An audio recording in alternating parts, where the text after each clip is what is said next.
All right, welcome. In this explainer, we're going to break down everything you need to know about the atmosphere and its pollution for your IGCSE Environmental Management exam. So let's jump right in. So let's start with this really crucial idea. The atmosphere is basically our planet's life support system. Understanding how it works is absolutely key to doing well on your exam. Okay, first things first. Let's break down the very air we're all breathing. What is it actually made of? You might be surprised to learn that the air is overwhelmingly nitrogen, about 78%, and then oxygen at 21%. That tiny little 1% left over is a mix of other really important gases. Now, these percentages are vital for your exam, so you'll definitely want to jot these down. So why do these gases actually matter? Well, it's not just about the numbers. Nitrogen is absolutely essential for plants to grow. Oxygen, well, that's what we breathe. Carbon dioxide is basically food for plants, and water vapor is a natural greenhouse gas that helps keep our planet at a livable temperature. You see, each one has a critical job to do. All right, now let's take a little journey upwards, traveling through all the different layers of our atmosphere. Now, I know remembering the order of things can be tricky, especially when you're under exam pressure. So here's a simple little mnemonic to help you out: the silly monkey talks. That stands for troposphere, stratosphere, mesosphere, and thermosphere, starting right from the ground and going up. Our first stop is the troposphere. This is our home layer. It's the densest part of the atmosphere, holding about 90% of all the air. And it's where all our weather happens: clouds, rain, storms, you name it. And here's a key fact you have to remember. As you go higher up in the troposphere, the temperature actually drops. It gets colder. Next up, we have the stratosphere.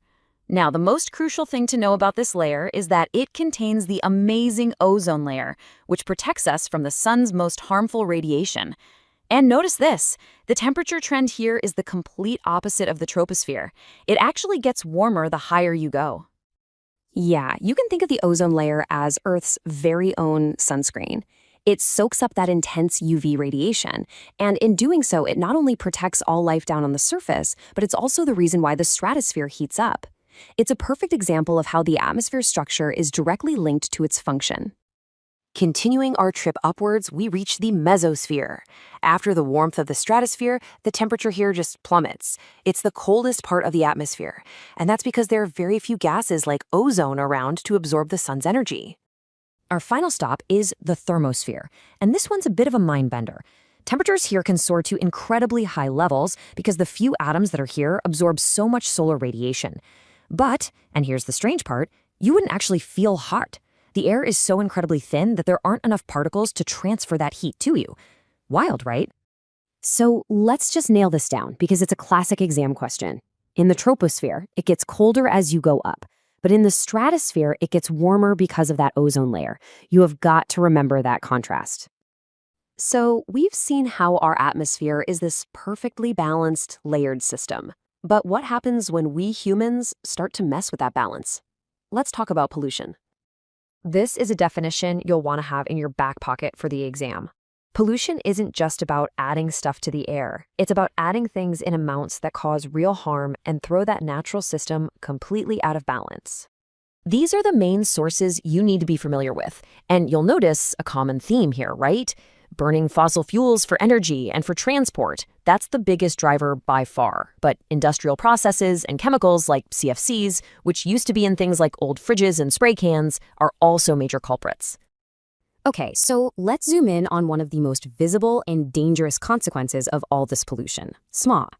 Understanding this three-step process is so important. You see, smog isn't just smoke, it's more like a chemical soup. It starts with pollutants from cars, then it gets cooked by strong sunlight, which forms other nasty pollutants like ground-level ozone, and then the final ingredient, it gets trapped by a specific weather condition.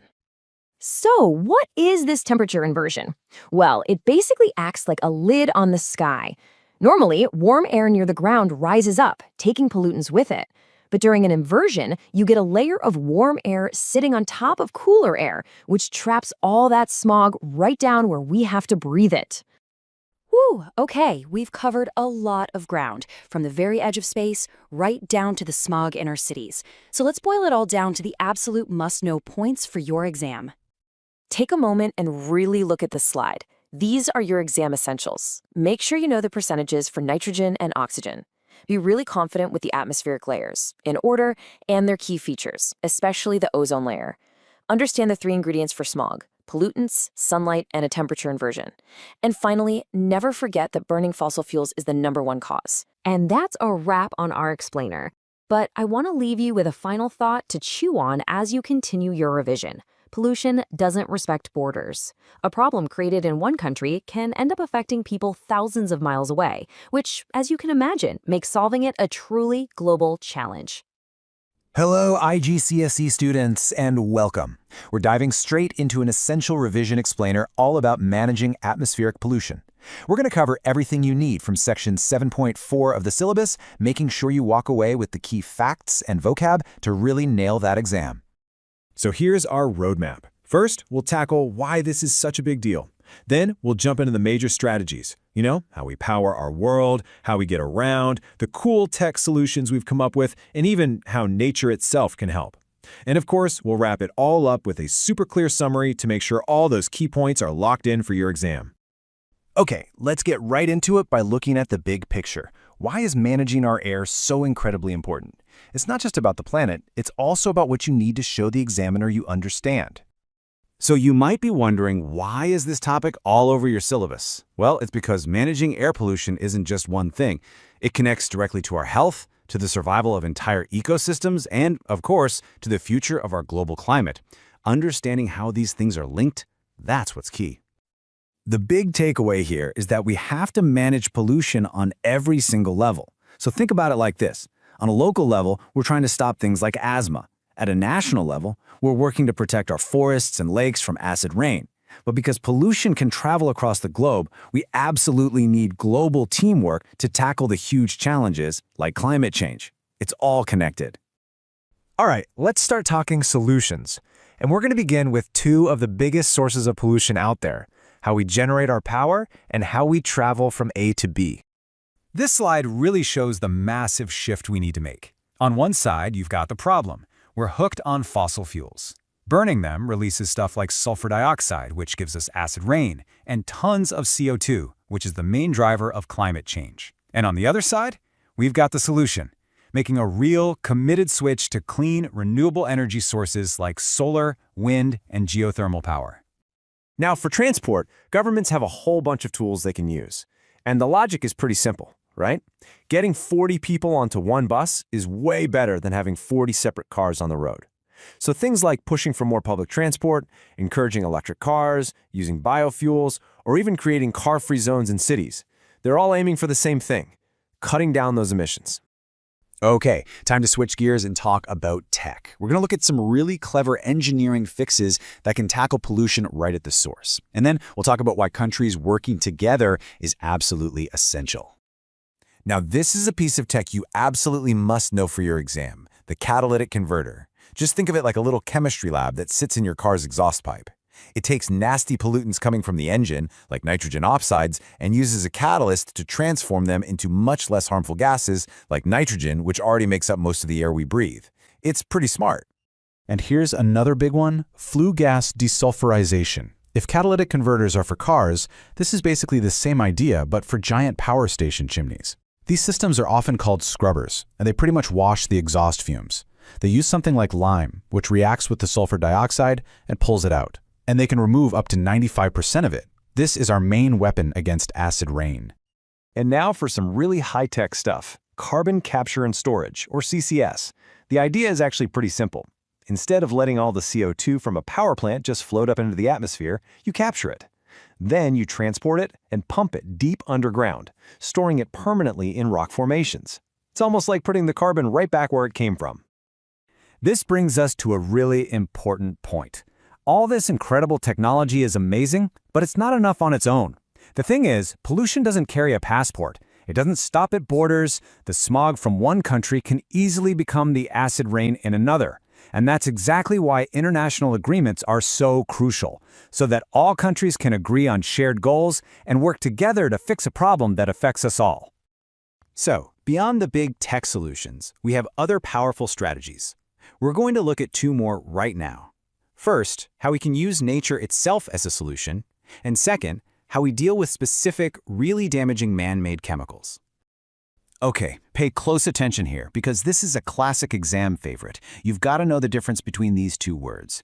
Reforestation is about restoring a forest that used to be there. Think replanting. But afforestation is about adding a brand new forest to an area where there wasn't one before. Both are super important because trees are amazing carbon sinks. They literally pull CO2 out of the air for photosynthesis. And here we have a really clear two-step plan for managing CFCs. Those are the chemicals that were eating a hole in our ozone layer.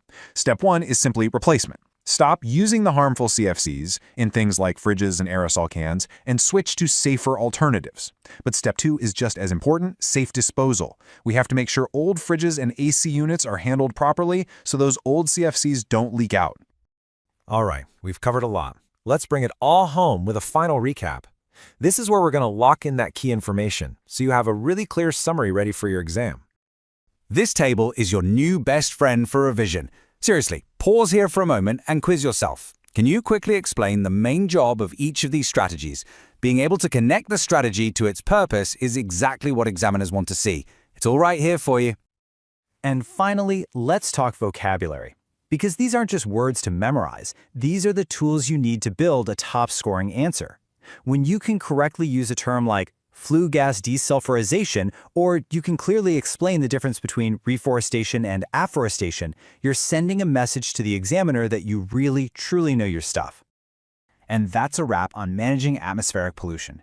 As you've seen, the challenges are massive, but the solutions are really clever, and they come from all different angles. So as you continue to revise, keep thinking about that question on the screen. Which of these strategies do you think is the real game changer? Best of luck with your studies, and keep thinking critically.